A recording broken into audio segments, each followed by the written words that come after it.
പണം നോക്കിയിട്ട് വിവാഹം കഴിച്ചാൽ അള്ളാഹു ദാരിദ്ര്യം തരും. അള്ളാഹു നമ്മളെ കാക്കുമാറാകട്ടെ. രണ്ട് സൗന്ദര്യം, ഐശ്വര്യറായെ മാത്രമേ എല്ലാരും കെട്ടത്തുള്ളൂ. എങ്ങനെയുണ്ട്?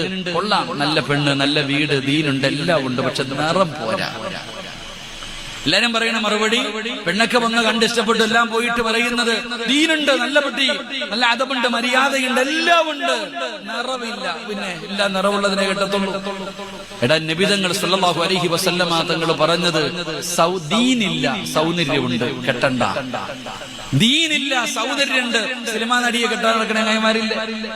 എന്റെ പ്രിയപ്പെട്ടവരെ, ദീൻ വേണം. ദീനില്ലാതെ കെട്ടിയിട്ട് എന്ത് കെട്ടാനാ? എടോ, ദീനിന് പരിഗണന നിങ്ങൾ കൊടുക്കണം. വെറുതെ അല്ലത് പറയുന്നത്. ഒരു പെണ്ണിന് ദീനുണ്ടെങ്കിൽ നീ കല്യാണം കഴിച്ചോ. പണം വേണ്ട, സൗന്ദര്യം വേണ്ട. സൗന്ദര്യത്തിന് എന്താ പരിഗണന? അള്ളാഹുവിന്റെ പ്രവാചകൻ സല്ലല്ലാഹു അലൈഹി വസല്ലമ തങ്ങൾ പറഞ്ഞു, സൗന്ദര്യം പെണ്ണിനെ നശിപ്പിച്ചു കളയുമെന്ന് ആദരവായ പ്രവാചകൻ നബി മുഹമ്മദ് മുസ്തഫ സല്ലല്ലാഹു അലൈഹി